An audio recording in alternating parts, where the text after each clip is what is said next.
अस्सलाम वालेकुम।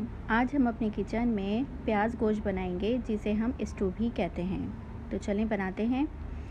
सबसे पहले पतीली में मैंने आधी प्याली ऑयल ले लिया है और अब मैं इसमें 2 दरमियानी साइज़ की प्याज काट कर डाल दूंगी। ये देखिए, ये मैंने प्याज सारी इसमें डाल दी है और इसको हम ब्राउन नहीं करेंगे बल्कि पिंक पिंक सी रखेंगे।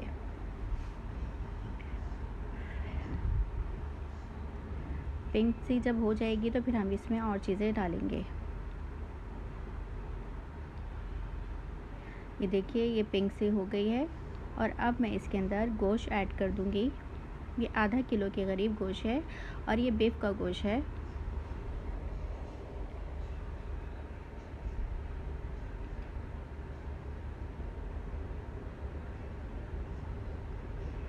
अब मैं इसके अंदर लहसुन अदरक पिसा हुआ डालूंगी 1 टेबल स्पून।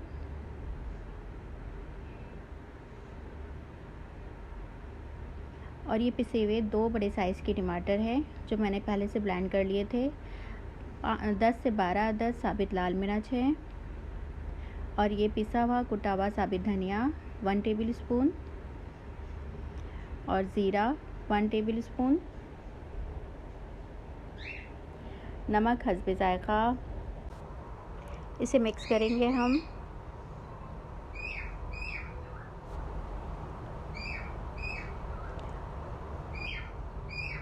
और थोड़ा सा मिक्स करने के बाद हम इसके अंदर हाफ़ टी स्पून हल्दी ऐड कर देंगे। देखिए, ये हाफ़ टी स्पून है और ये मैंने हल्दी ऐड करके दोबारा से एक बार मिक्स करेंगे। देखिए, ये बहुत जल्दी क्विक सी रेसिपी है जो बहुत जल्दी बन जाती है। आपने अपने घर में ज़रूर ट्राई करना है और कुकर में अगर बनाएंगे तो कुकर में तो बहुत जल्दी बन जाती है। इसके बाद हम 2 गिलास पानी इसमें ऐड करके इसे पकने गोश्त गलने के लिए रख देंगे। ये 2 गिलास पानी है और मैं इसमें गोश्त गलने तक मैं इसे पकाऊंगी। ये देखिए, इसमें खूब अच्छी तरह से उबाल आ गया है और अब मैं इसे गोश्त गलने तक पकाऊंगी तकरीबन 25 मिनट।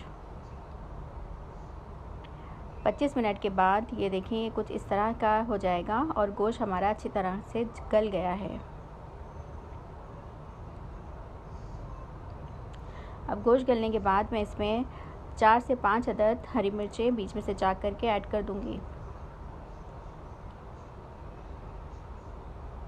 और इसके साथ ही मैं पिसा हुआ गरम मसाला हाफ़ टी स्पून ऐड कर दूंगी क्योंकि मैंने साबित गरम मसाला इसमें नहीं डाला है, पिसा हुआ डाला है।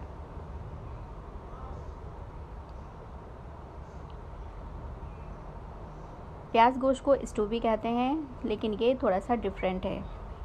अब बस हरी मिर्चें और गरम मसाला डालकर इसे हम 2 से 3 मिनट पकाएंगे और 2 से 3 मिनट ये देखिए ये पक गया है और ऑयल भी ऊपर आ गया है और ये बस रेडी है और मैं डिश आउट करके आपको दिखाती हूँ। ये देखिए, हमारा प्याज गोश्त या स्टू भी आप इसे कह सकते हैं, ये बिल्कुल रेडी है। इसके साथ ही आप मेरे चैनल को सब्सक्राइब करें, लाइक करें और ज़्यादा से ज़्यादा शेयर करें। अल्लाह हाफ़िज़।